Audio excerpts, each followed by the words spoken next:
Hello, everybody, and welcome back to Talking About Birds, the only Cardinal podcast sinking harder than a Steven Matz fastball. My name is Nate Heininger, and I'm joined by my co-host, Ben Smorka. What is up, Nate?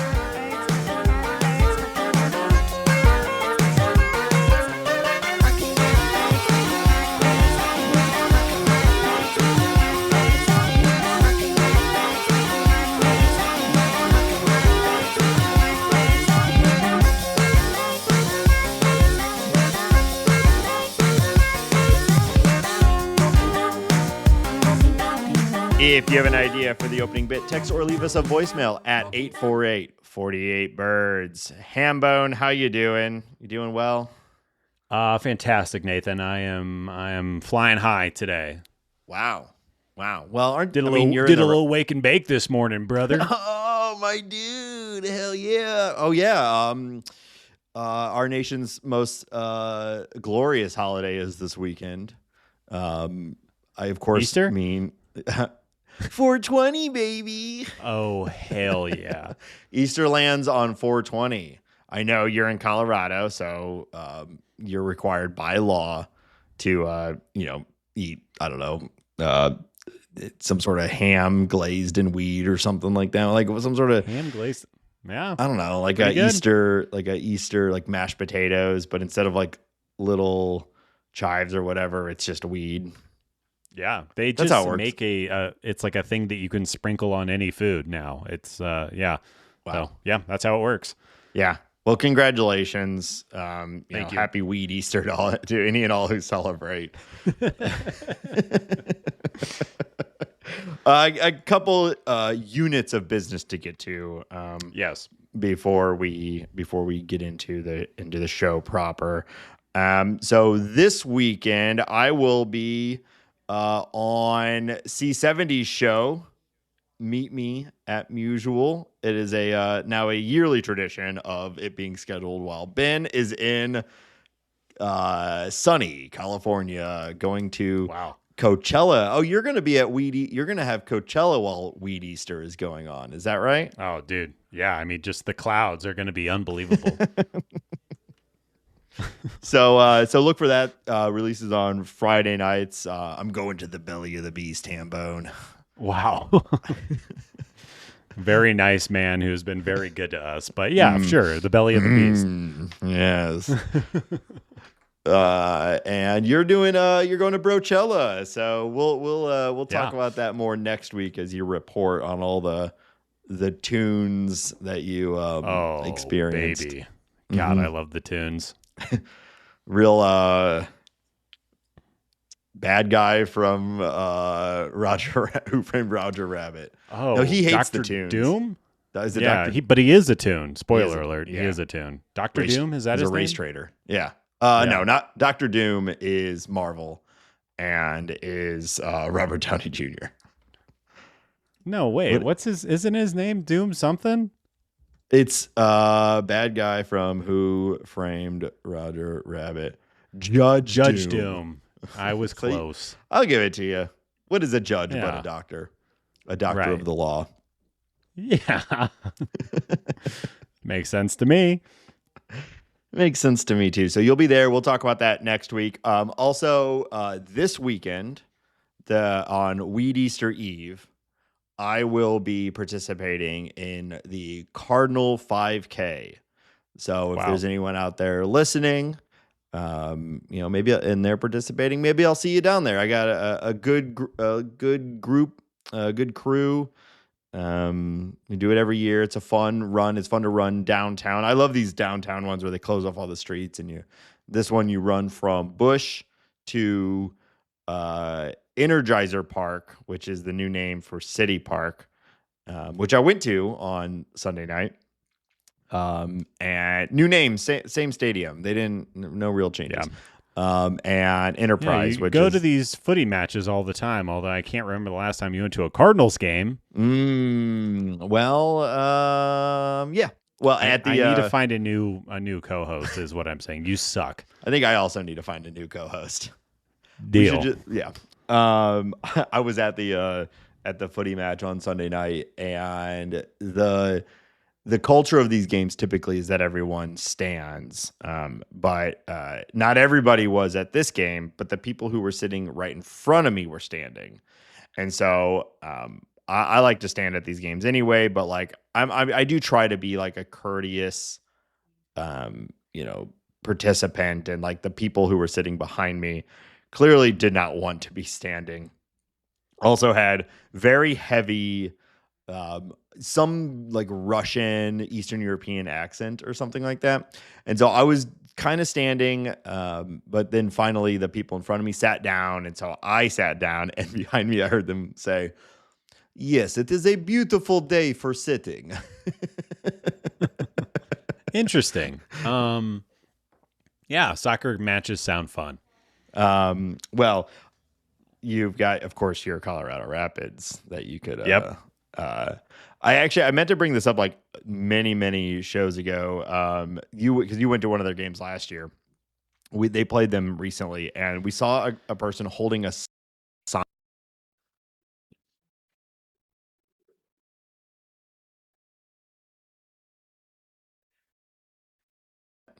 Have you heard about this?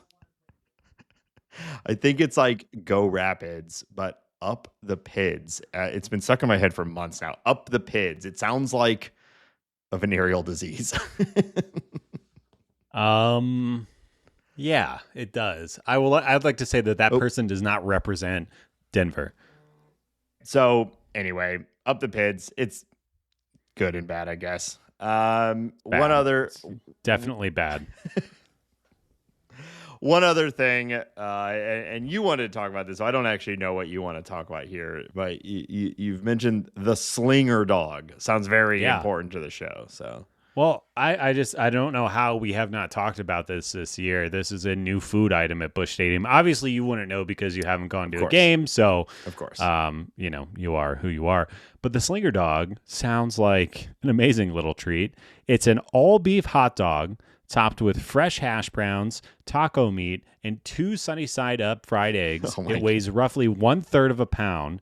It only weighs 1/3 of a pound with all that on it? I'm actually kind of surprised. I think it's the dog that weighs 1/3 of a pound, because I'm looking at a picture of it, and this thing is hefty. I mean, it looks like a brick. Yeah. It probably feels like a brick after you've eaten it as well. I think it sounds pretty damn good. Yeah, I think you can basically pile almost anything savory onto a hot dog, I think, and it's probably going to be pretty good. Yeah. I'm just saying, I think you need to get to the ballpark and try this. It's probably like $23 also. I was reading it was, I don't have it in front of me, but it actually was under $20, which I was impressed by. But it's probably, I'm going to say it's fantastic. Yeah, it sounds good. I'm a little hesitant to, like, are they cracking and frying up eggs? These look like, I'm looking at the picture right now. That's what it looks like. These look like I got classic line cooks back there. Like, maybe that is not how I've experienced any food being made at Busch Stadium. You'll find this near section 132. Okay, all right. That's what I like. That section. That's a good section. So I think we talked about French toast last week. Is that true? Yes. And I was thinking about French toast after we recorded, and I thought of something, and I want to get your reaction to this, and tell me if this is good or not. Okay. French toast dip, like a French dip, but with French toast. Is that good? I think I a few clarifying questions, if I may. Yeah. Okay. So I have some answers, I think, already, but please fire away. Yeah. So you're using a French dip as your source of inspiration here, but it's a French toast dip. Right. Okay. So or do we have French toast and then we're dipping it into like syrup or something like that? Because I think that's just how some people... I think... Do we have an au jus? Two options. You have your buns or your sandwich bread is French toast, and then you put traditional French dip inside, and then you can dip into maple syrup or jus. I mean, it's really whatever you prefer. Okay, so we're doing some sort of buttery egg wash bread as the bread with roast beef in the middle, Yeah. and then that is dipped into syrup. So I'm stuck. Like, that sounds horrible to me, the syrup part. Like, dipping. I think you're wrong. I think it sounds good. That sounds so sickly sweet to me that I think I would.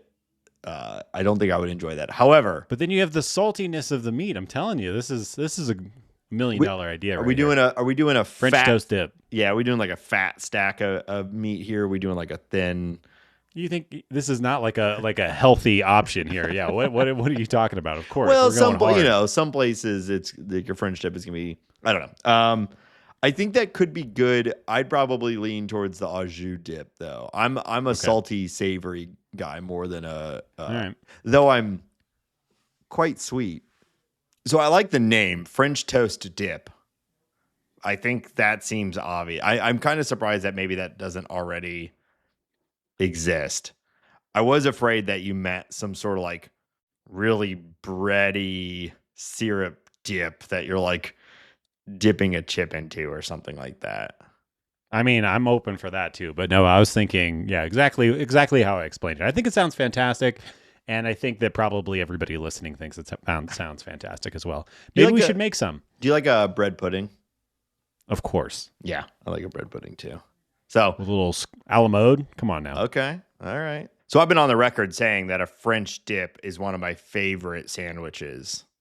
So that's what I'm saying, dude. Yeah, I guess like an egg wash toast as the bread. I'm probably for it. I think I'm on board now. Just don't dip it in syrup.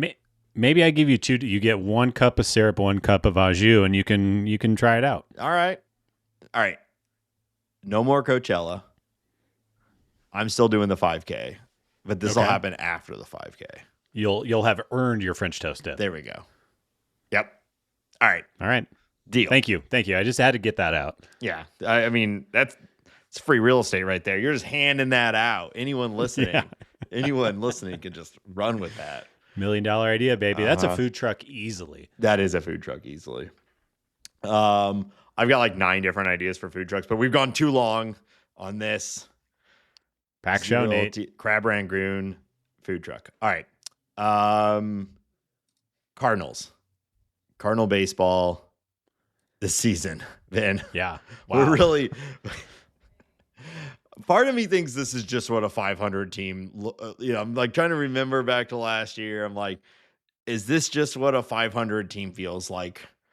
Just a team that sometimes looks like the best team in baseball. If you remember back to 2024, I believe it was the month of May, the Cardinals were the best team in the National League. They had the best record in all of the National League in the month of May in 2024. And then we know how that season ended.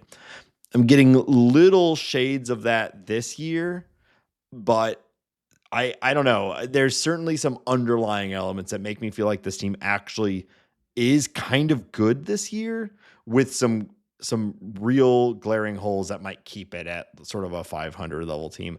Now that we're actually about 10% of the way into the season, maybe exactly 10%, which feels kind of crazy.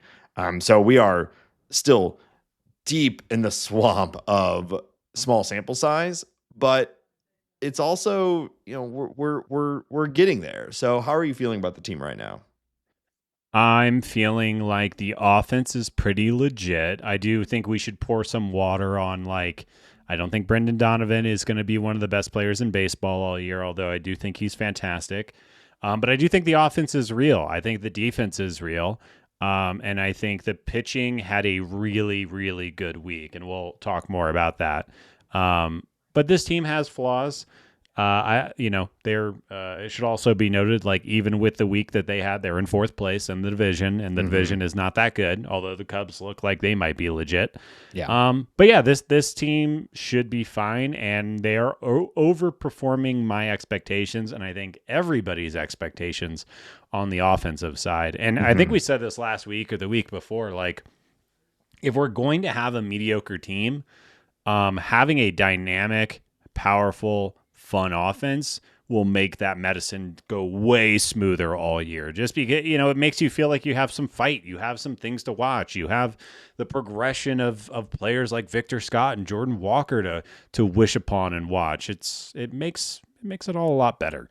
It does, and add in the fact that the offense is the lineup in general is pretty much exclusively people who are here for the long haul. You know, we can talk Yeah. about your Pozos and things like that, and Ciani's, the sort of fringes of the lineup, but outside of Arenado, who still had 3 years, including this year, so it's not like Yeah. he's out the door anytime soon. Outside of Arenado, though, everybody has still years of control. I mean, we're talking most of these guys are in their first or second year, so it's not only fun as it is just more fun just to watch a team that can score runs.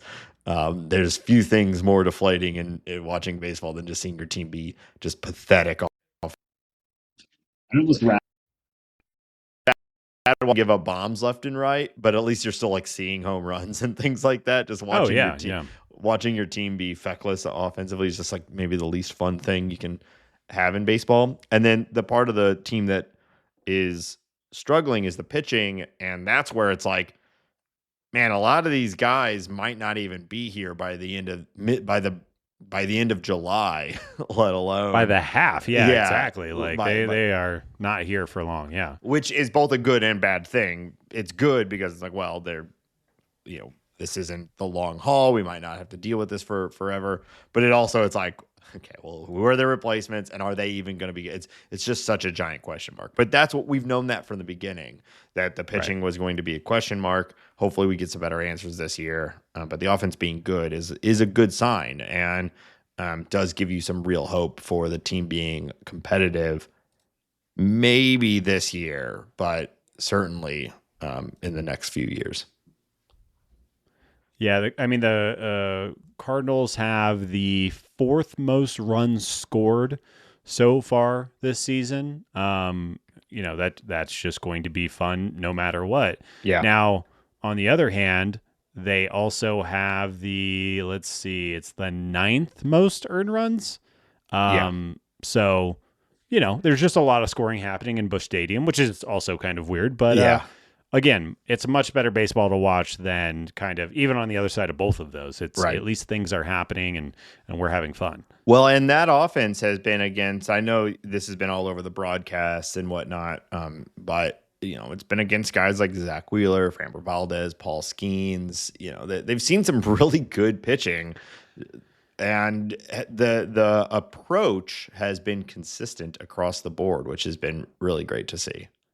Yeah, I mean, like, this is how a good team faces good pitchers, right? You Mhm. get, even with that Hunter Brown start, who he looked really good, you had Hunter Brown at like 40-something pitches in the second inning, and that's just because you're not swinging at bad pitches. You're fouling off good pitches, and that is how you should attack every starter, let alone these really good starters that are throwing straight gasoline.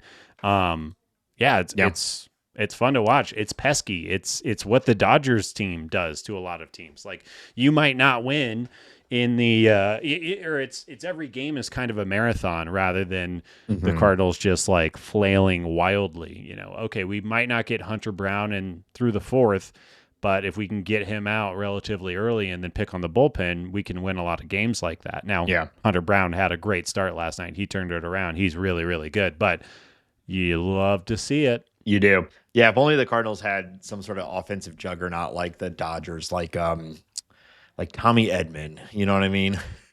Ooh, yeah. Those swing changes really seem to have found some power for old Tommy. Yes, he's doing very well. Yeah.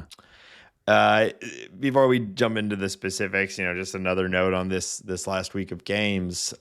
We ended last week's episode talking about like, this is going to be a tough week. This might be a really rough week for the Cardinals fans, because he had 3 against Philly and 3 against Houston, and the Cardinals take 2 of 3 against Philly and are right now playing the rubber match against the Astros. So have a chance to go 4-2 over this really tough week of games.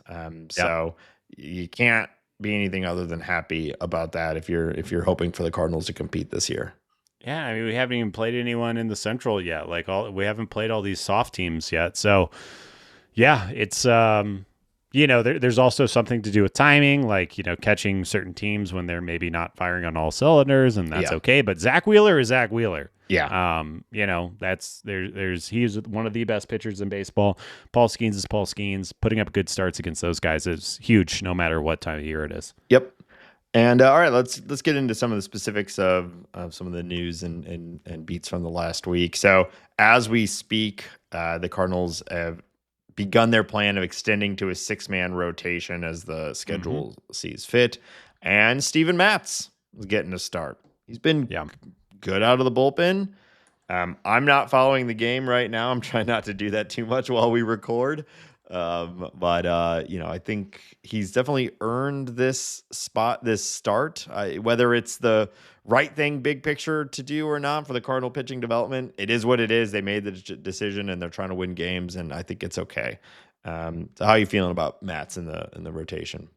Yeah, I think it makes sense. Obviously we were pro Liberatore getting the spot over Steven Matz to begin with.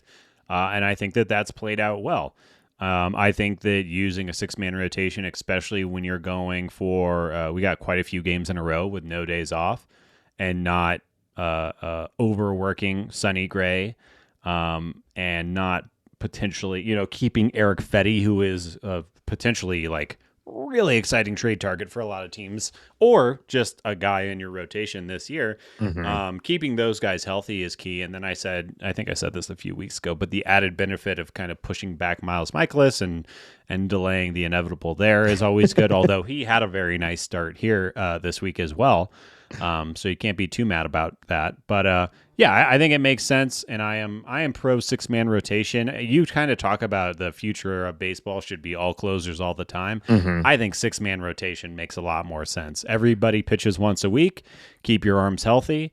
Now that does mean you have to find 6 viable starters, but the Cardinals kind of have that right now, sort of ish, at least enough to fake it. So sure, yeah, I'm pro this move. I think it's good. Keeping Sonny healthy, and like I said, keeping Fetty healthy should be prime motivations here. But yeah, I'm pro it. Yeah, and to clarify, I don't necessarily think it should be all closers all the time. I think it's going to be, unless baseball makes significant changes to the rules to protect pitchers in a way that they've not yet so far. I think it's going to be 3-inning guys. Everyone's going to go 3 innings. Some of them will go more often than others. So stupid. Yeah. But that's the way it's going to go. Mark my words. You are wrong. Archaeologists, in the future, when you're digging out ancient podcasts, you'll hear the sage words of Nate Heininger. He saw it coming, folks, as they watch baseball on the moon. Okay. They're all 8'5". Is this the Expanse reference? Is that what you're doing? No. My theory of nonstop human growth and also just the future. I assume we're going to play baseball on the moon. Wow. Okay. That was a lot. That was a lot to take in for one little salvo, but okay. I don't think I've seen The Expanse. It's pretty good. That's a show, right? It's a TV show, Sci-Fi Network, I think. There's these people, they move to the what do you call it? The asteroid belt, and because of the lack of gravity, they grow to become very lanky, very long, lanky people. I think it was also a book series. I don't know. But, I think you're right. Anywho, Matz is starting. We'll see how it goes. Probably the biggest bummer news of the week. Dude, bummer, dude. It's Wheat Easter too. Come on. Oh man. Masyn Winn placed on the 10-day IL. Rough start to the season for Winn. Kind of comes out slow. Actually starts to turn it around offensively, looking pretty good. And then now on the 10-day IL. There's some interesting opportunity coming out of this, which I want to talk about. But, first and foremost, you won't find people more excited about Masyn Winn than us. And so just not having him out there, it's less fun. The team's less good. Hopefully he recovers quickly. Doesn't sound like it's anything major. And so they're just protecting him, which makes sense. And hopefully he comes back soon and comes back healthy. Yeah, major bummer, as you said. He is the only real shortstop on the 26-man roster. So the Cardinals are kind of faking it until they make it right now. But luckily, it's not too long. But yeah, that back is a little worrisome for a guy so young. We'll see. But I agree. He was starting to show signs. Then he goes on the IL. But yeah, I'm sure he'll be back very quickly. In a corresponding move, the Cardinals activated Nolan Gorman. Gormania rising. We are back, Nathan. Yeah, well, that's what I was, saying. Like the roster squeeze has impacted him the most, and so they don't really have a backup shortstop. That had been something we'd been talking about for a while. That was the decision to keep Siani and Luken Baker and Alec Burleson has resulted in not having a real backup shortstop, which you don't really think of. Bench. Yeah, which you don't think is really going to be necessarily a problem when you think you have a young dynasty shortstop on your team. But here we are. And so the Cardinals have decided to Band-Aid. And I actually think I like this decision. They have happening as Brendan Donovan has been playing short. And that is opening the door for Nolan Gorman to get to play every single day. Which is kind of a must, right? Like if Masyn Winn is down, we talked about it weeks ago. One of the prime goals of this season is seeing what Nolan Gorman is, what he can be, and can he improve and stay consistent. So if you have one of those guys out of the rotation, it makes sense to force him into the lineup, even if that means playing Brendan Donovan out of position. And Brendan's done just fine so far, which is really exciting. And with the way he's hitting, like, if you took a snapshot of today, Brendan Donovan is one of the best stops in baseball. Just hitting, playing a fine defense. He's hitting number 3 for a really good offense. It's kind of fun. Yeah, had 4 hits yesterday. I mean, he's been kind of all over the place. I believe he's leading the team in F4 right now, which is not particularly surprising considering what he's been doing. And yeah, he's made a few errant like. It's such a clear difference going from Masyn Winn. Masyn Winn is a Gold Glove level shortstop. Yeah, he is one of the best in the league. But over a 2-week period or so, like he seems to be doing fine. And if it means we get that full look at Nolan Gorman, I'm here for it. I'm hopeful that Gorman really takes advantage of this 10 days we come out the end of this, even with Winn being healthy, thinking, well, Gorman has to be in the lineup. Now, that's a lot to ask. He had a slow start to the season, then the IL and everything, but we're both big believers in Nolan Gorman. And I think with Burley's slow start, it's that door, if like you said, he can perform over these 10 days, then it's a pretty clear line to me that, Gorman starts getting starts at DH over Alec Burleson as Burley tries to figure out what's going on with him. I was looking at his numbers today, he has yet to barrel a ball this year. Now, not terrible results when you look under the hood. He's got some hard contact, but not a single barrel, which is kind of what you think, that's kind of his game, right? Is hitting the ball really freaking hard quite often. But still early, nothing I'm worried about. But it, like I said, path to playing time, it makes a lot of sense. I think Gorman, Baker as DH probably would be my ideal anyways, just because I'm more curious what those guys can do over Burley.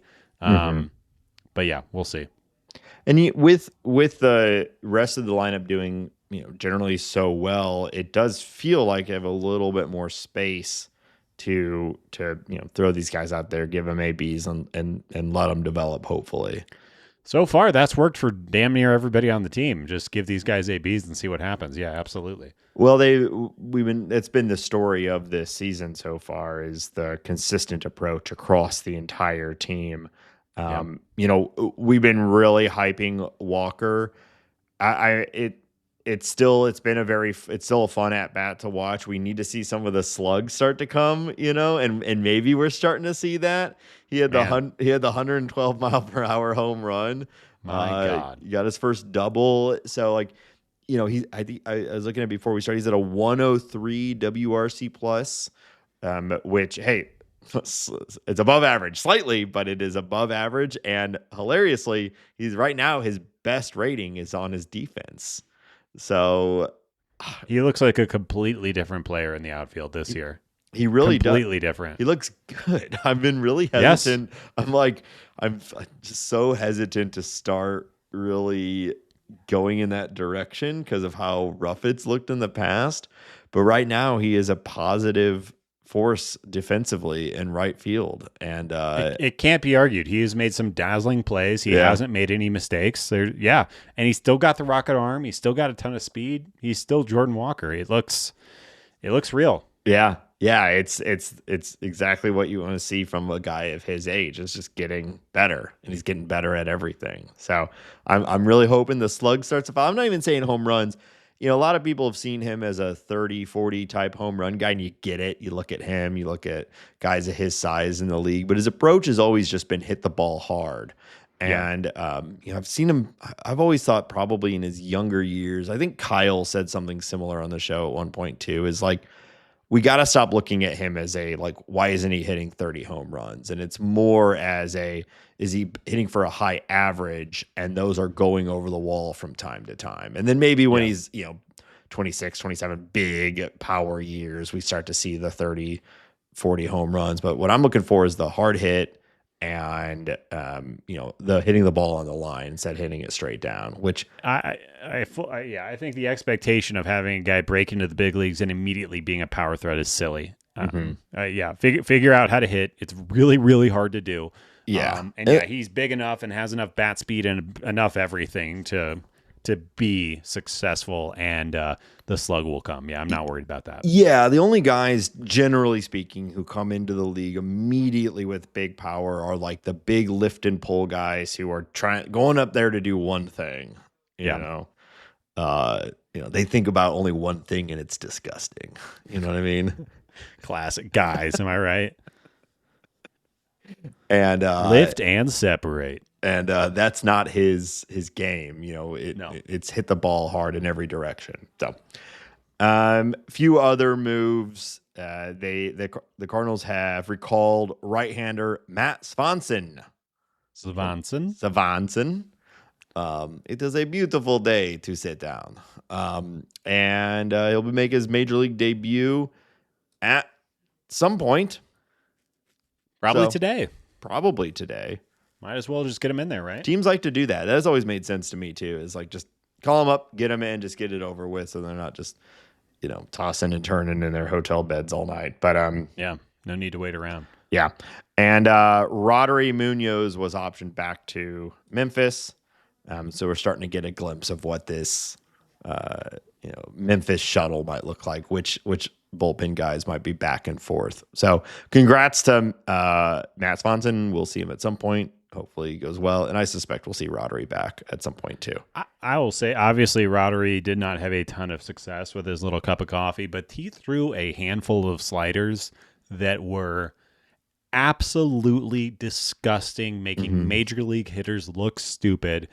There's a lot in that tank. If Cardinals can figure out how to use it and figure out how to keep him in the zone a little bit more and focus on that swing and miss, you see why he's here and why that was a shoulder that they wanted to tap and get him up there. He also threw a center fastball to a very good hitter and gave up a huge bomb. But man, there are some sliders in there. Yeah.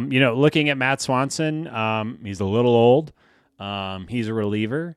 He hasn't really done anything that is super, super exciting. He's a fastball slider guy. If you remember, the Cardinals got him in the trade with the Blue Jays a couple of years ago. But yeah, it's another young guy. He doesn't walk people, which is probably why they wanted him up over than Roddery. But yeah, it's a new face. No, I don't think anyone will be he just is the most exciting player in the system. But it's kind of his turn. We'll see what he has in 5 2/3 innings in AAA this year. Over 4 games, he did put up a 1.59 ERA. So that's great. We'll see what he does. Yep. Another move that was just broke, I think yesterday or the day before. Cooper Hjerpe has undergone Tommy John and will be out, year and a half. Everybody's recovery is a little different. But another bummer here on this Weed Easter week. It is, this is just the life of a pitching prospect. It's like no one gets out alive. You know what I mean? Like we're all year, they're dropping like flies. I know a lot of people are hyped about Hjerpe in the long run. Count myself included in that, but we won't see him for a while. So hopefully he recovers well and he can be a part of the team in 26 or 27.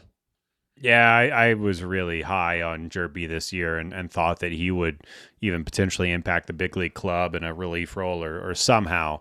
But obviously that is out the window. We'll see him probably this time next year, starting a late spring training and hopefully getting healthy quickly. He's young, so I hope these young guys bounce back. But yeah, very disappointing. I will say, if you watch the guy throw, it doesn't shock you, although, like you said, there's no real such thing as a pitching prospect. All their elbows blow up. It is what it is, but yeah, too bad. I was reading the other day, I know this happens, but it still was just so shocking to me. Hagen Smith, the White Sox prospect they drafted out of last year, pretty high up. He had Tommy John when he was 16 years old. Wow. Yeah. I'm like, is that good? Is it, because a lot of people think, oh, he's already had it. You'll see people who are like, oh, this guy's already had it. That's good. But then also people have to have it multiple times sometimes.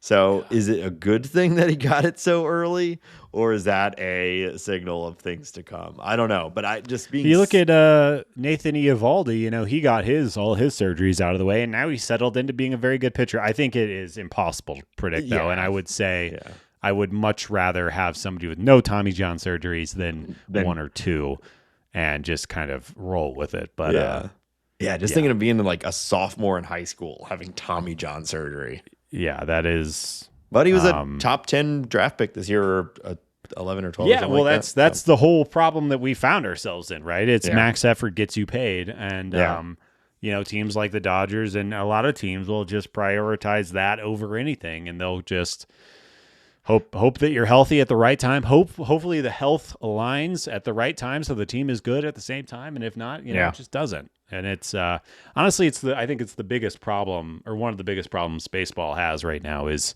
the injuries to pitchers. Just is an epidemic. But there's no way to fix it, or at least I can't think of a good way to fix it. 3-inning max. So a guy comes out and he throws as hard as he can for 3 innings.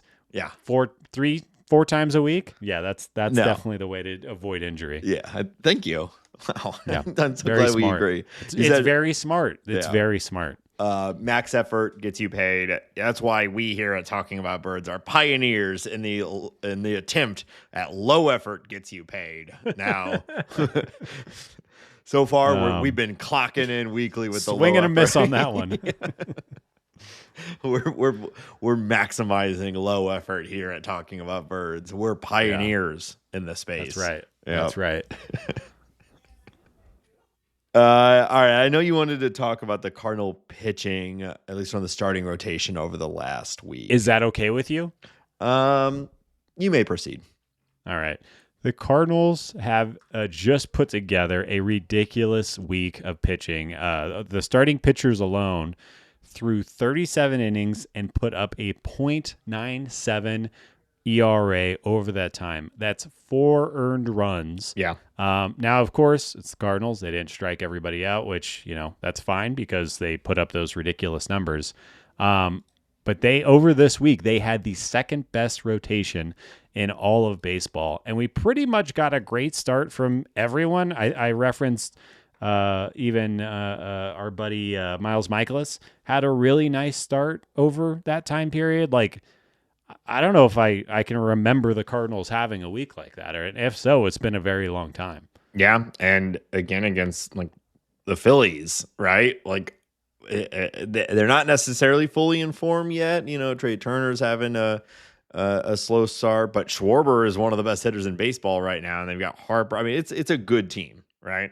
So it's not been against shitty offenses. And this is what I was talking about at the top of the episode, where it's like this is kind of where I feel like this is what a 500 team looks like sometimes. Is like you can be one of the best rotations in baseball, but the week before that, everybody got lit up by like mediocre teams, and Right. we're just not seeing that consistency from the pitching. But you can see why, like after a week like this, like, well, of course they're good. They've got Sonny Gray, they've got Eric Fetty, Liberatore, we're going to talk about in a minute. Looks like a rising star. Like you got every piece you need for a good rotation, but I'm just not there yet. And, I'm of course happy to see it. But are you a believer in this rotation yet? Yeah, am I a believer in this rotation yet? I would say no, simply said. I do think, and like you said, we'll dive into Libby's performance a little bit here. But I think that with Matt's and with Miles Michaelis, and I think the youth, it's really hard to bet any serious money. But I've said this since we signed Sonny Gray and since we acquired Eric Fetty, two very, I think, underrated pitchers. Sonny Gray less underrated than Eric Fetty. But when both guys are right, which they often are, they have good, either good to great strikeout stuff. They have good command. They don't walk anybody. And they can put up some innings and look really good. And having a 1-2 like that is valuable. It could be a lot better, but it could also be a lot worse. And I just see a pathway, if those guys are consistent, that just makes the Cardinals pretty good, especially, when you look at the other kind of starting rotation options in the Central. It doesn't look that bad. No, Milwaukee, they're finding themselves in a tough spot, and the Cubs may as well. We'll talk about it a little bit later. Yeah. Let's dig in on Liberatore though. So Libby, sorry, you go. What were you going to say? I was going to kick it over to you to talk about some of Libby's underlying stats and what we're seeing from him. So I wanted to kind of dive into, obviously Liberatore had a ridiculous start his last time through the rotation. And I want to caveat this conversation with, we've only had 3 starts, so I'm only reporting on what we have. And if you look at his metrics for his last start, it was one of the best starts he's ever done from a stuff standpoint. Every pitch, it was the best he'd thrown a lot of pitches. It was the best his 4-seam fastball has looked. I mean, he just looked like a different pitcher. And if he could just keep that going, we have a Cy Young candidate. I don't think he's that pitcher, because that was just an outlier performance. He really, really shoved. But hey, if we can get this a few times a year from Liberatore, if this is the ceiling, then hell yeah, sign me up for that, because he looked great. But what I wanted to talk about is, as he's gotten better as the year has gone on, is that he has started to ditch the fastball usage. So Liberatore has a 4-seam, he has a sinker, and a cutter. So obviously 3 different types of fastballs. In his first start on April 1st, he threw those almost 72% of the time. Obviously really leaning on those 3 fastballs quite a bit. He has decreased those in each start. To last start, he was at 43% fastballs. That is almost a 30% decrease in fastball usage. As we've talked about, this is good because he has one of the best breaking ball combos in baseball, with a slider that is absolutely disgusting and a curveball that, while he's not using as frequently as a slider, might be one of the best curveballs in baseball. So he's been, every fastball you don't throw, that means that you're throwing a breaking ball or an off-speed pitch, and those pitches are performing very, very well. The 4-seam fastball had a 10-point drop. The sinker had a 24% drop, went from 24% usage to 11% usage. And we're also seeing his changeup is kind of coming out as this new pitch that might be another plus pitch.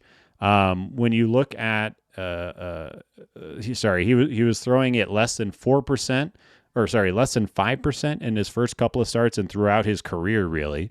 That last start where he just shoved, it was up to 15%.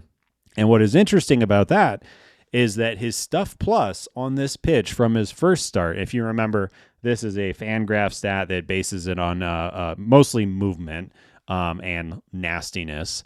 It was subpar at an 80. Then it jumped up to 90, which is still slightly subpar. And then in the last start, it jumped up to 110.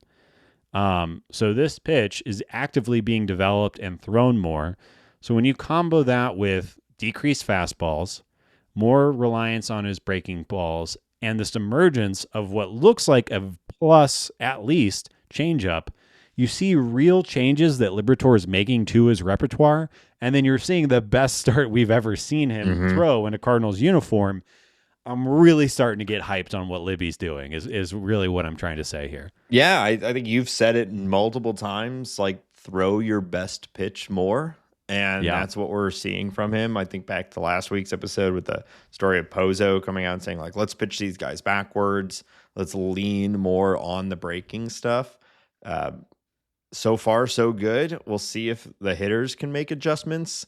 Probably people going in with scouting reports looking for these fastballs. He's not throwing them like he used to, so they're being tricked. Are hitters going to make adjustments to his new pitch mix? Probably. But maybe hopefully the pitches are just good enough where it doesn't really matter if they're making adjustments. They're still just going to pound them into the ground rather than striking out or something like that. We'll see. That's part of the sort of cat and mouse game of pitching that we all love to watch. But yeah, I mean, I don't know how you'd be anything other than very, very excited. And you heard it here first, folks. The Cardinals won the Randy Arozarena trade. It's done. I mean, you talk about like this guy starts developing into this type of pitcher, and I'm not saying I'm making that argument right now, but I am starting to get on that hype train. And I just think about like, okay, so if we are leaning on our breaking balls more, if we're developing a good changeup, okay, you have to worry about all this off speed and breaking ball stuff. When that fastball comes in at 96, 97, it's going to make that fastball look that much better. You just see how the whole repertoire builds and looks better and better based on this type of package and this approach. The stuff is there. It's can he be consistent? Can he have his sequences so that they make sense for him and play up his stuff? I'm hyped. I'm really feeling it. I want to see him throw again tomorrow. I'm ready to watch more Liberatore and watch this development kind of take shape. Yeah. Well, and it's exactly what the Cardinals need. If we're going to be good in 2026 or this year, like we need a couple major league breakouts of young pitching, and this could go so far in making this a competitive team if Liberatore is an effective or very, very good starter. And yeah, you mentioned something like, you start thinking about someone just going all breaking ball, all off speed, and you start thinking, okay, it's like a junk ball sort of methodology, but then you remember that he actually has pretty high velocity with all these sorts of things. So it's not junk ball at all. I hate when you compare young players to inner circle Hall of Famers, but I think of like a Kershaw kind of guy, right? That is like it's stuff with velocity, and people just don't know what to do with it, right? And so that's obviously an insane peak, but like that's the type of pitcher that I think of when you think of someone from the left side who can have that sort of velocity with that sort of movement. Yeah, and like I said, everything should, assuming the pitch mix is right, you just see everything playing up everything else, and when you're talking 3 to 4 potential plus pitches out of a starter, like that is, what makes a really solid number 2 or number 1. I don't want to give him too much credit. It's only been a few starts. But when you see it in the tank and you see a start like that and you see it against a lineup like that, your boy's getting really excited over here. It's a lot of fun. And one last note, I've said it pretty much every time we talk about Liberatore, but he was also a former top prospect. So it's not like this is coming out of nowhere. People have been dreaming on this kid for a long time. He's 25. He's 6'4". He's 220. Everything. It just it's easy to dream on this kid for sure. Another thing that's going pretty well, we talked about it a little bit with Jordan Walker, but we're kind of seeing it across the board. Another question mark going into this season was the Cardinal defense. We know we have some studs there when you think of a Arenado and a Masyn Winn when he's healthy. But I don't know, kind of everyone is looking pretty good right now. How are you feeling about the defense? Yeah, I mean, when you look at it on a team level, depending on which stat you want to pick on, and of course, a lot of these defensive stats are kind of squishy, so feel free to criticize or pick apart. But going by the defensive rating stat on Fangraphs, the Cardinals are number one by quite a bit. They are leading the league in outs above average. They are third in the league on DRS. Basically, however you slice it, the Cardinals defense has been really, really good. And I will say, I'll be the first to admit that, I like our catching group. I like Victor Scott in center field. I like Masyn Winn. And obviously, you have Nolan Arenado, who's one of the best to ever do it. I didn't really expect the team to be performing to this level. And I don't know if that is the Willson Contreras moving to first and doing a good enough job, if that is Jordan Walker figuring out right field, if it's just a culmination of all of these things. But if you're going to if the worst part of your team is going to be your pitching, which again had a great week last week, but your pitching staff as a whole, having a really good top three offense and having a really good top three defense makes life a lot easier, and it really can pick up a lot of mistakes from some of those pitchers. Well, and we've seen a lot of wins now. The Cardinals shut out the Phillies twice in 3 games, which they hadn't done since like the 90s or something like that, and we're seeing great plays left and right. So it's also just more fun, we're fans. We view this as just like a thing to watch and enjoy. And so after having a pretty rough defense at times over the last few years, it's been really nice to see good defense and solid approach at the plate. Yeah, absolutely. Yeah. Anything else Cardinal related you want to dig into? I did want to just call out that the Willson Contreras breakout is in progress. Over the last week, he led the team in barrels. The contact is looking hard. The swinging is looking better. He laced a double over an outfielder's head this week. I just wanted to call out that Willie's coming, and that's going to be a lot of fun because everybody else is hitting. Yeah. Yeah. I mean, well, that's been one of the sort of like inverted fun things about this offense this year is that it's been really, really good. And the guy who's supposed to be the best has been the worst part of it. So like some people will view that as a negative. I think you and I, who have been screaming small sample size, about Willson Contreras from the very beginning, see this as like a huge positive that the offense is so good and the best part of it is not hitting yet. Imagine what that top of the lineup is going to look like, assuming Donovan and Nootbaar can continue to do some version of what they've been doing, at least from an on-base standpoint, with Willson right there. It'd be a lot of fun. Him thumping takes a lot of pressure off a lot of guys, and that means that Victor Scott can have a bad week or two. That means that Pedro Pages cannot be the best hitting catcher in baseball for a month or whatever, however this all shapes out. Just takes a lot of pressure off the rest of the offense, and he's fun to watch when he's good too. He is very, very exciting. Yeah. Yeah. Give some love to Pedro Pages. He's still doing it. He's doing it. I'm here for it. I know. Absolutely. I think we're sort of in the middle on him. Maybe we're wrong. Maybe he is. Maybe he's a true slugger. We'll find out. I guess he's getting plenty of runway. Nothing would make me happier than to be wrong about my evaluation of Pedro Pages' long-term offensive future. Yeah. But yeah, he's the man. Yeah. All right. Well, we're going to talk about some upcoming series, some league news, and other things. And before we get to that, though, we want to remind everybody that this show is listener supported on Patreon. Patreon.com/talkingaboutbirds. If you've been enjoying the show and want to show your support more directly, we truly appreciate it. Check out our Patreon. We've got a bunch of different levels.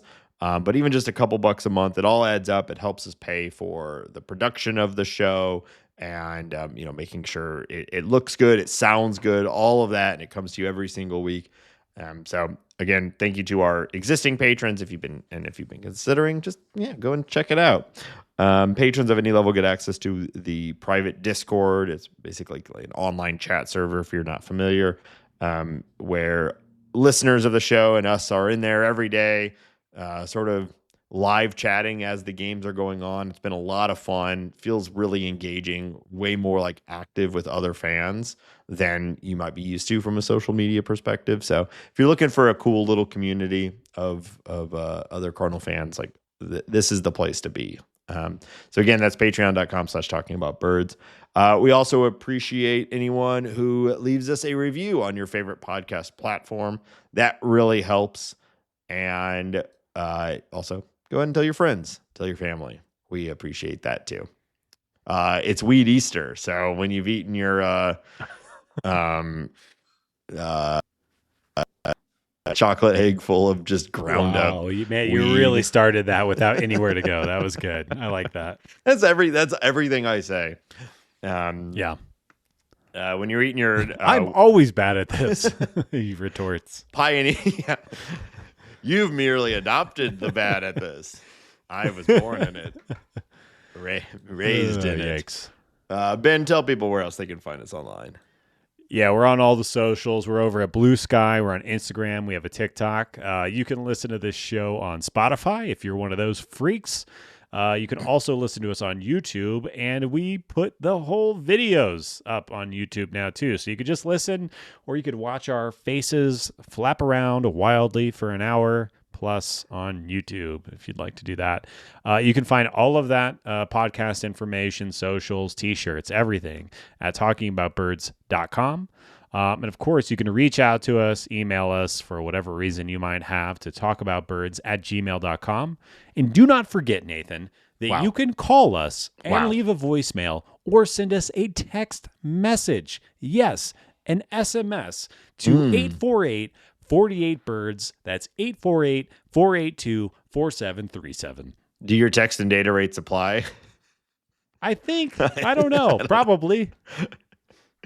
Everyone's got unlimited texting, right? Like, what no do we one do? pays per text, right? Yeah. That's wild. I also want to give a shout out to someone who left us a review on Apple Podcasts.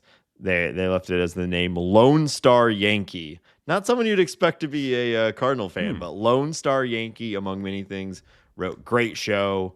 Lone Star Yankee, I think you're a great person. So thank you for taking the time to... I mean, I guess they could just be like a Texas Patriot, right? And right. They're not. It's not in a baseball context. Yeah. Probably. Yeah. Or Lone Star Beer. Maybe they're an alcoholic. Sure. I was going to say, you think we have a lot of Texas Patriot listeners? Maybe. I don't know. We're taking our country back. All right. Let's talk about...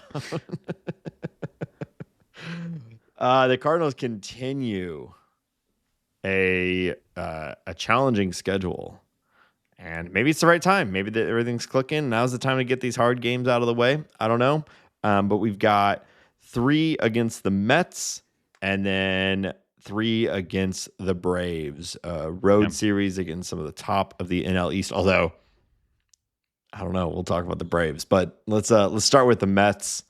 Huge offseason signing, Juan Soto. We got Francisco Lindor. This is one of the star-studded teams, right? This is one of... Everyone talks about the Dodgers, of course, but the Mets are one of these teams chock full of good players. A few holes, a few people struggling to start the season, but this is a pretty good team. Yeah, and I want to correct the outline really quick. I just realized it's actually a 4-game set. It's against 4 the Mets. games. Wow. So Thursday through Sunday, looks like the Cardinals are going to be facing in order.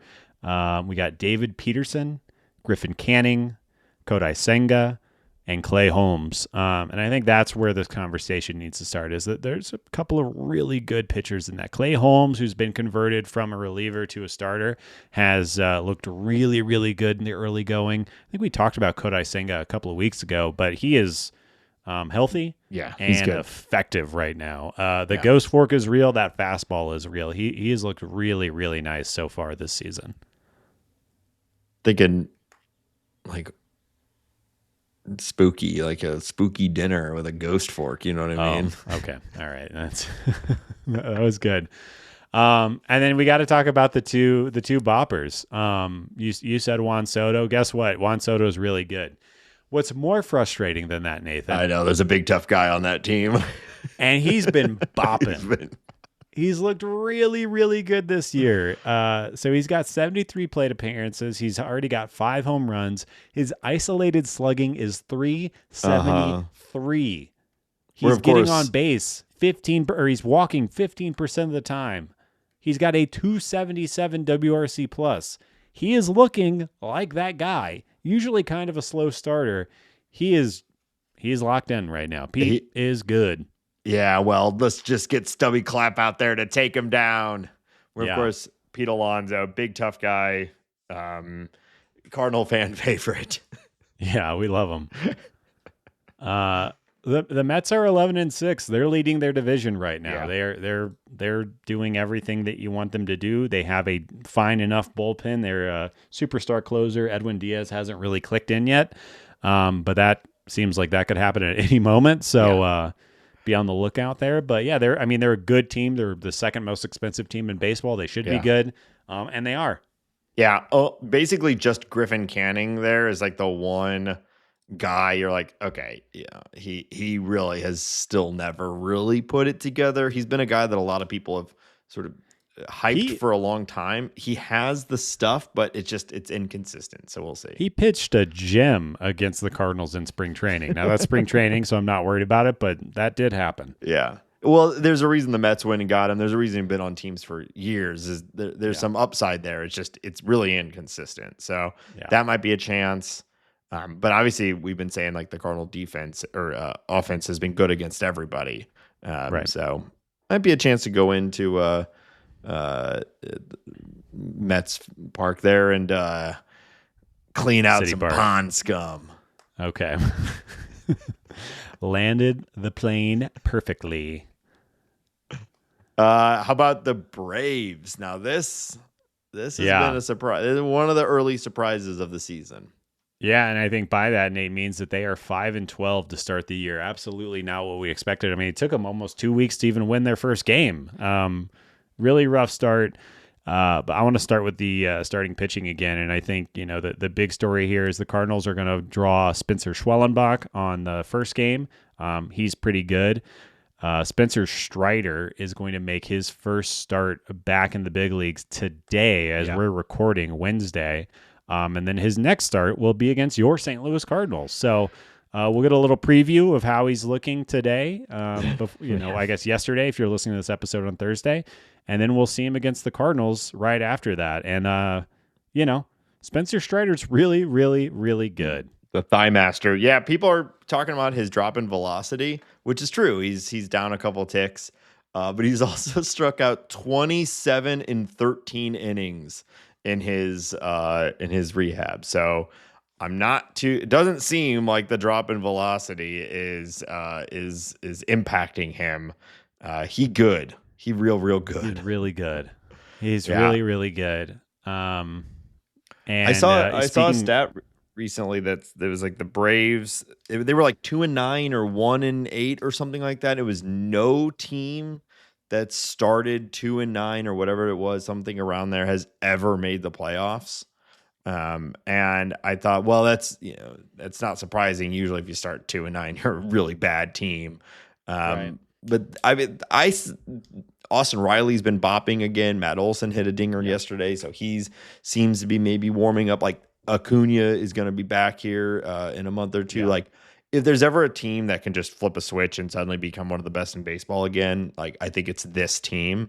So I don't think you can go in looking at this team as a team that is bad. They just had a really low variance start to the season, I think. Yeah. Yeah, Sean Murphy is also back and healthy, and when he's healthy, he's one of the better offensive catchers in the game. Michael Harris II is an extremely good center fielder and also quite a good hitter.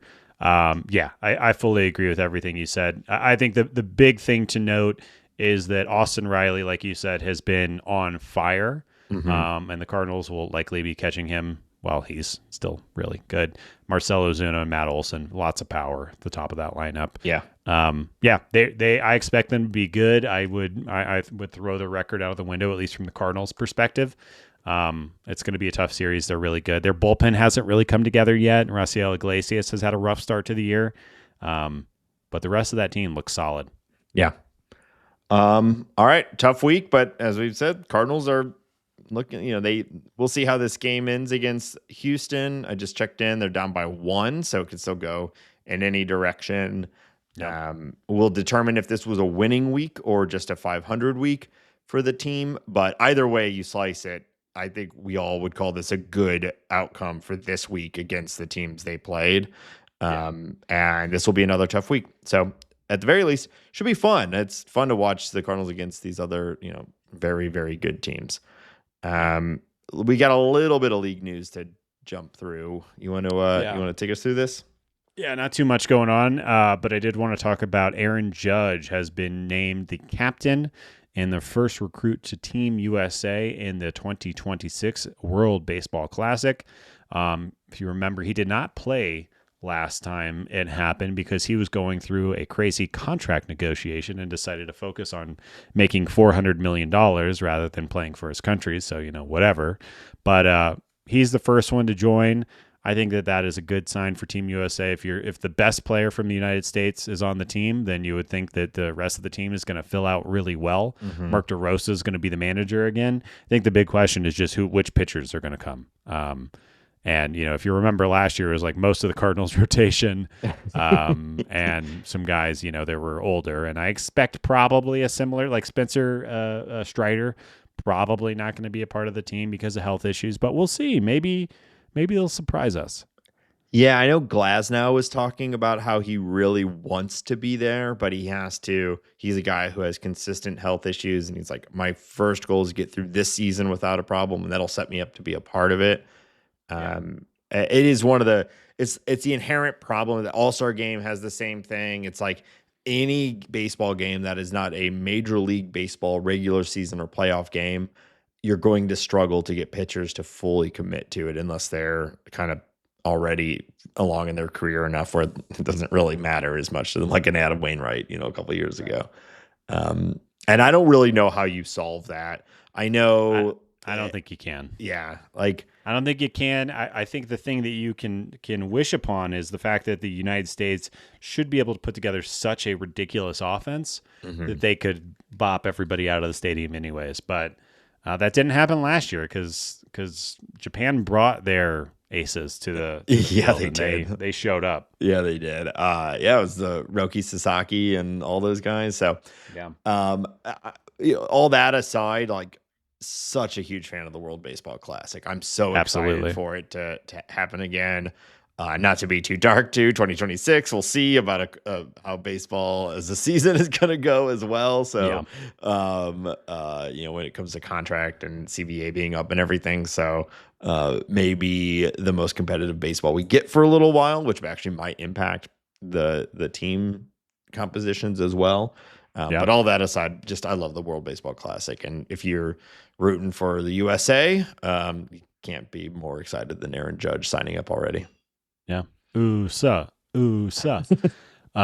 Justin Steele, the Cubbies ace pitcher, to undergo season-ending elbow surgery. He will be out for the next year. And obviously a massive blow to the best team record-wise in the Central, who has been on fire, absolutely dominating. Yeah, we said at the beginning of the season the Cubs should be a good team this year, but they don't. It's at least from our perspective, they don't have a ton of depth, and they really need their high end players to really carry this team. And we've been seeing Kyle Tucker absolutely doing that. Oh my God, has he had a good start to the year. Like MVP right now, right? If the league, he's the best player in baseball right now. Yeah. And that's really supported that team who's seen someone like Matt Shaw, who just got demoted, where he did not click out of the gates, but it kind of hasn't mattered when you've got Kyle Tucker there in the middle. Their pitching, Imanaga seems incredible. He's had a good start. But losing Justin Steele already, like, it's a long season, and they really needed him. So we'll see how that impacts that team, and if they're able to recover. Right now it seems so, but that's rough. If you're John Mozeliak, do you call the Cubbies and start dangling Eric Fetty? Yeah, I mean, I'm still, like, as much as I want the Cardinals to win this year and have a surprise season that shocks the world and all that. Like, Mozeliak needs to be keeping a foot in that camp and start calling these teams or pitchers are going down and just saying, like, hey, I know it's early, but here's a guy to keep an eye on. We've talked about the long-standing sort of unwritten rule of not doing major deals with your in-season or your in-division competition and whatnot. But maybe that gets a little bit lighter on a guy that's on a one-year deal where you're just trading for right then. Yeah, I think it would make sense, and that call should be made. All right, last piece of news: the Rockies have placed Chris Bryant back on the 10-day IL. It's been reported. This has been reported several times, but the back. I kind of wonder if this is it, Nate. If he ever swings a bat again, because it seems like every time he does, bad things happen. I don't know if he's structurally sound enough to do it anymore, and I almost think we're at the point where how Prince Fielder kind of negotiated a retirement severance type package with the Rangers. If something similar like that will happen with the Rockies and Chris Bryant, because it's just hit a point now where it's untenable. His body's broken. I mean, it's too bad, but it is what it is. I know I give him a lot of crap. It's not his fault. But we're here. Yeah, it is. I mean, if you zoom out and you're just a fan of good baseball and exciting players and all that, like, it's hard to be more disappointed and sad. Then it's hard to be anything other than sad for someone like Chris Bryant. Yeah, if you remove the Cardinal rivalry side of it and all that, like, looked like future Hall of Famer sort of guy, and now possibly out of baseball at 32, I think, something like that. 33 this year. 33, because of a degenerative back issue. It's like David Wright, who was really good for a lot longer, but still, like, just all the talent in the world, and just his body won't let him do it anymore. He'll be fine outside of baseball, obviously. Oh, yeah. So it's just a game. It is what it is, but it's disappointing. And of course, the Rockies are the ones who have to eat the eat the end of his disappointing career. Yeah, it is. It's almost like it could have been avoided, but we are where we are, and that's it. Yep. And that's also it for league news this week. All right, we're gonna wrap up this episode with a fun game. Ben, it's funny you wanted to talk about the hot dog slider here at Busch Stadium. Well, earlier today I was thinking Slinger, not slider. Jesus. Jesus. Yes, my child. It is. We've got fans back in ballparks. Stadiums are doing everything they can to get people back in the ballpark, and of course, they turn to wacky and wild food. So I did one of my favorite searches this morning, which was baseball food, and tapped that little news button there, and I found this article: the wackiest, coolest, and most unexpected MLB ballpark food debuting in 2025. This is coming from Sports Illustrated. So we're playing another edition of League Chews, spelled CHEWS. Yeah. I've got a list of food here. Some of it is real food that is being served at ballparks in the United States or Canada. Some of it's not. Some of it's not. Can I just say before we go, if you are supporting Sports Illustrated in any way, shape, or form, stop it. This is not directed at you, Nate. This is directed at anybody that might be listening. They fired basically all their writers. It's all AI generated content. They suck as a company, and I just wanted to say that. I agree. I suspect that this whole article was written by an AI thing. So But we're gonna use it as our source for this anyway. So here we go. So I'm gonna Okay. I'm going to say Barrel through. Yep, I'm gonna say the name of the item. You tell me, is it real? And then we'll go from there. All right. The Daddy Mac Dog. The Daddy Mac Dog. I mean, it sounds like a big dog with a bunch of mac and cheese on it. Obviously, totally plausible. Yeah, I'm going to say that's real. That's right. That is at the down in Houston at the Astros ballpark. It is a foot-long Angus beef hot dog topped with chopped brisket, mac and cheese, barbecue sauce, and crispy dill pickles. Now, if you take that mac and cheese off, that sounds fantastic. I like mac. So Steve's Hot Dogs here in St. Louis, kind of an institution at this point. That was the first place that I had mac and cheese on a hot dog, and I like it. I mean, it is kind of like, starch on starch sort of thing, but it's good. I like it. Yeah, not for me. I like cheese on hot dogs, and so sure, yeah, I get that. Put some noodles on there.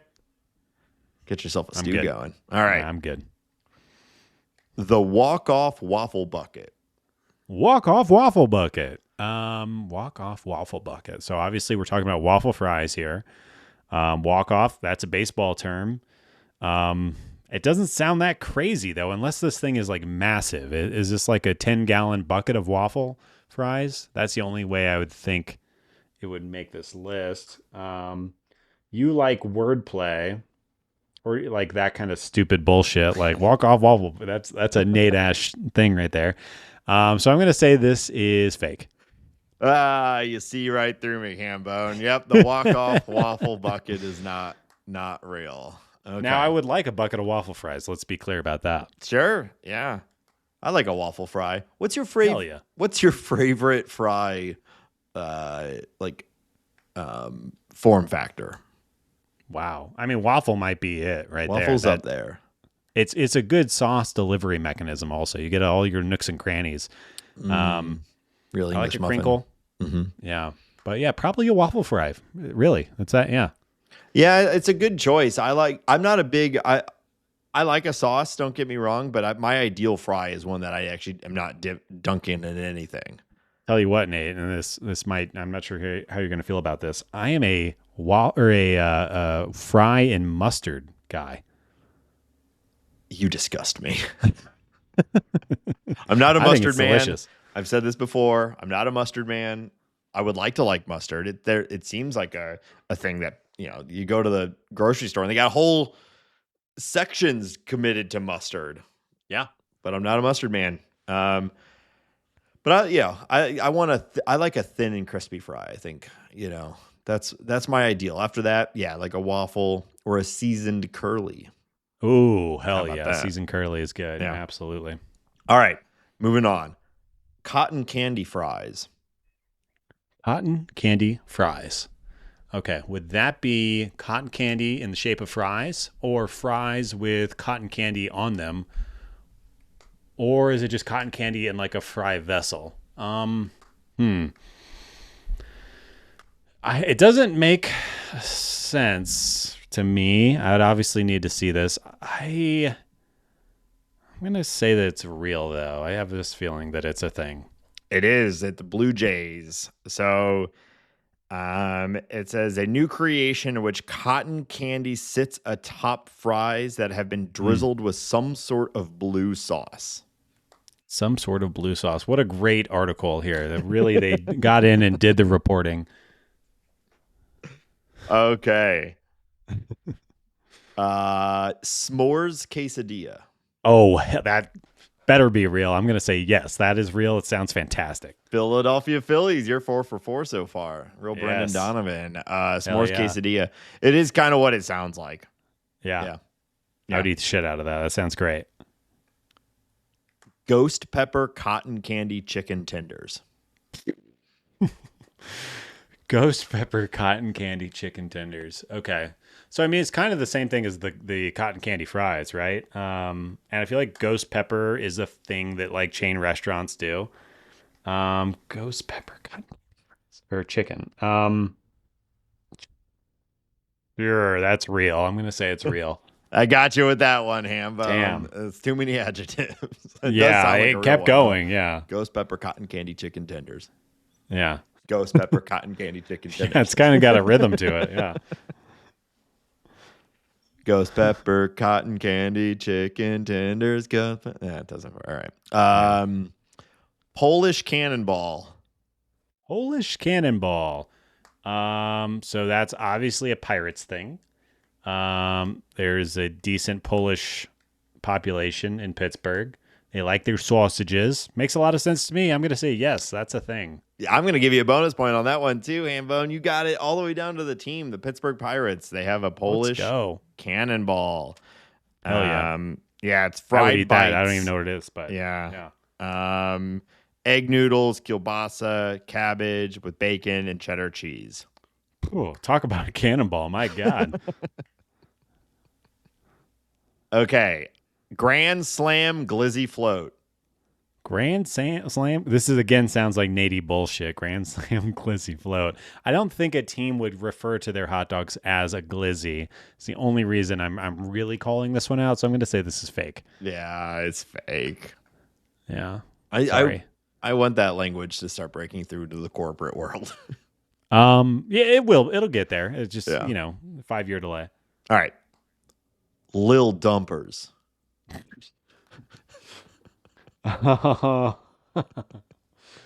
Lil Dumpers. I want it to be real. And Kyle Raleigh, the big dumper. So I'm going to associate this with Seattle and say that it is real, mostly because I want it to be real. It is real, Hambone, and it is there in Seattle's ballpark. Hell yeah. It's dumplings.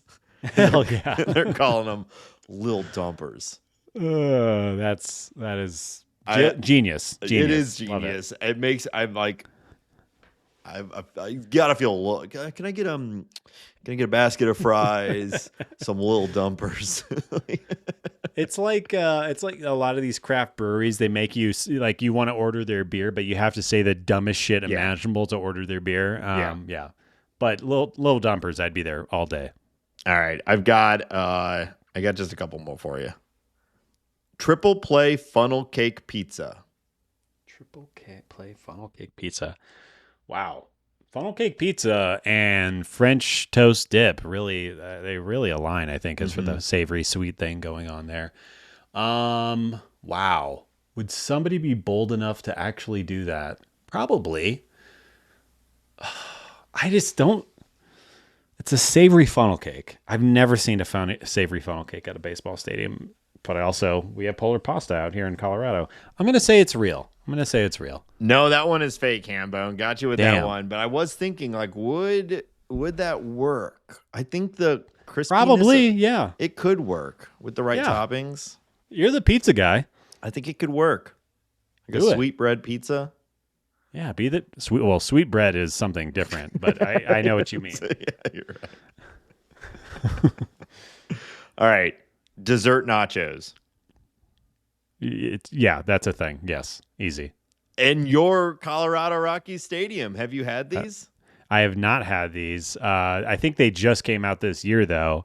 But yeah, I will be hunting those down. I also got to hunt down that polar pasta, which I totally failed on getting last year. Yeah, you're a real me. Dessert nachos. This was on the list. It was the Colorado Rockies ballpark. It's like nachos, but it's like fried flour tortillas and stuff with cinnamon and whatnot. Kind of like almost like a sopapilla looking sort of thing.